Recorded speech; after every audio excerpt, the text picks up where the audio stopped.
Lost fire will rise.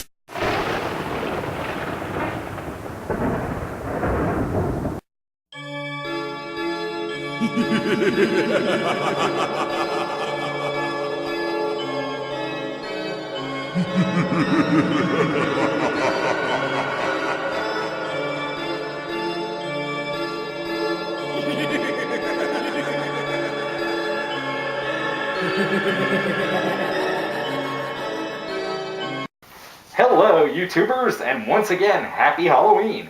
So I'm bringing to you another Halloween special. Today I want to actually talk about another board game. It's another one that my gaming group has started to play. It's called Dead of Winter. Yes, and as you can guess, this is yet another zombie board game. So you know, there's a handful of zombie board games out there. Not too many of them, to be honest, thus far that we've played or that great. There's, of course, Last Night on Earth, the zombie board game, which is absolutely awesome. There's Zombicide, which is equally awesome. And really, of the ones we've played, those are really, so far, I mean, we've played ones like Zombies with 3 exclamation marks, which is okay. But those two were really the only two that were, like, really good. Well, I gotta say, Dead of Winter is just plain awesome. It's definitely a great one to add to the group of zombie board games. So let's talk about it.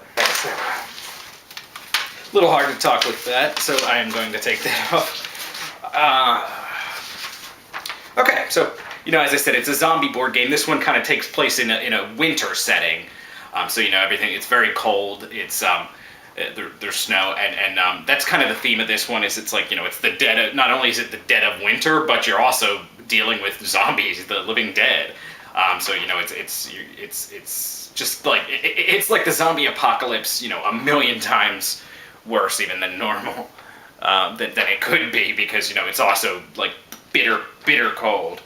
So basically, this is a cooperative. It's cooperative and competitive, and I'll kind of explain that in a way that it's really actually really cool. So you work as you're a bunch of survivors, a team of survivors working together, so you basically you pick from one of several, and I think actually each player starts with 2 characters. You pick from a number of survivors. Funny enough, there's even a dog survivor, so you can even play as a doggy. I think that was pretty funny. You have numbers that are, for each character, they have one number that's their search number, and one number that's their combat number. And what that basically means is that you're gonna roll what are called action dice. You do that each round. And you have to roll, so say for example your combat is a 2, you have to roll at least a 2 in order to be able to use that particular dice for combat. And same with the search. So if your search is 5, then you have to roll a 5 or a 6 in order to be able to use that for search. And so so that's your active dice and your action dice. You get a number of action dice each round, which is the number of survivors you currently control plus 1. Every single game, there'll be a main overall objective that you're trying to do, and that is your way, obviously, to win the entire game. What there will be, you also, at the very beginning, you get your own personal, separate objective. And that's something that you need to complete, and if you are able to complete that, then you win the game. In addition to whether or not you guys all win as a team overall. Now, there are some of the personal objectives that may tell you that you are the betrayer. They say betrayal, and what that means is that secretly, in some way, whatever the card says, you are actually working against the team. So in doing that, you also want to be a little bit careful if you are the betrayer, because the team has the ability, if they seem to be getting the impression that you may be trying to betray them, they have the ability to exile you. They can vote on whether or not to kick you out. And there are certain, sometimes as the betrayer, you have to not be exiled in order to meet your condition. Now, all of your characters start out in the colony, but you're able to move them. Now, if you do move them, anytime you do move, you have to do what's called, you roll for exposure. Now, what this means is you could be just outright killed. You're bitten by a zombie, so you're dead, you're a zombie. You could be wounded, meaning they just maybe scratched you or whatever the case may be. Or you could also be what's called frostbitten.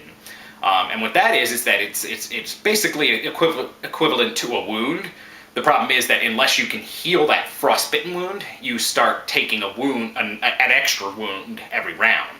And you only can have, I believe it's 3 wounds before you die, so obviously you want to get rid of that with medicine or something if you can. When you can also, when you fight a zombie, and what you do is basically you can fight a zombie that's in your area, or if you happen to have a card or weapon that allows you to fight them from another area, you can do that. So, whether you're in the colony or one of the locations. If you do not have a weapon that states otherwise, then when you fight the zombie, you also roll for exposure. So typically what you're going to be doing throughout this game is you're going to be searching for items throughout the location deck.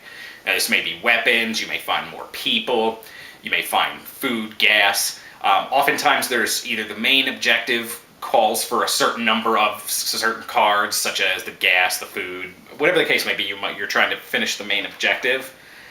The thing is, there's also a crisis for each round, and what the crisis is that it's another temporary objective that you have to get through for that round. There are penalties listed on the card if you do not. So, for example, you may lose morale, and morale is what keeps you playing. If the morale ever gets down to 0, game is over. So some of them cause you to lose morale, some of them cause a bunch of zombies to come. Of course, you also lose morale anytime a survivor is killed. Another really cool aspect of this game, during the round, every time one of the survivors, one of the players gets to their turn, one of the other survivors pulls out a card, and that card details basically it's if a certain thing happens. For example, sometimes it's maybe one of the characters they control gets moved, like they move somebody. Anytime a certain thing happens, then it reveals some sort of scenario and something might happen. So there are a lot of other little elements to this game, that keep it very difficult. Which is that, like, for example, if there's any characters in the colony, you have to feed them at the end of the round. You also, using your cards for whatever various means, you have to be careful about that because there's a trash pile, and if that ever gets to be too much, it causes you to lose morale. So eventually, sometimes you have to empty that out. So there are all sorts of little things that you're trying to do in this game in addition to doing your main objective. So that's what it makes it so hard to actually finish the main objective itself. So I gotta say, as I said, this is actually a really awesome game. I really dig it. It's a lot of fun.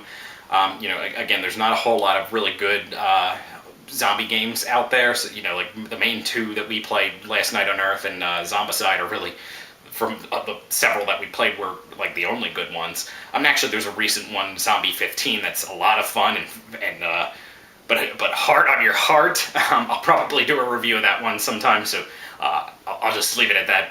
But this one, Dead of Winter, it's awesome. It's a great game. It's different from both Zombicide and Last Night on Earth, which is perfect. So it makes it like the perfect, complement to those other 2. So it's definitely one that I'm glad joins our table from time to time, and it's one I highly recommend if you are a board game fan, particularly if you're a zombie fan, or even just horror in general. But if you like board games, it's definitely one I highly recommend. Okay, thank you, YouTubers. Have a nice day, and happy Halloween. Ha ha ha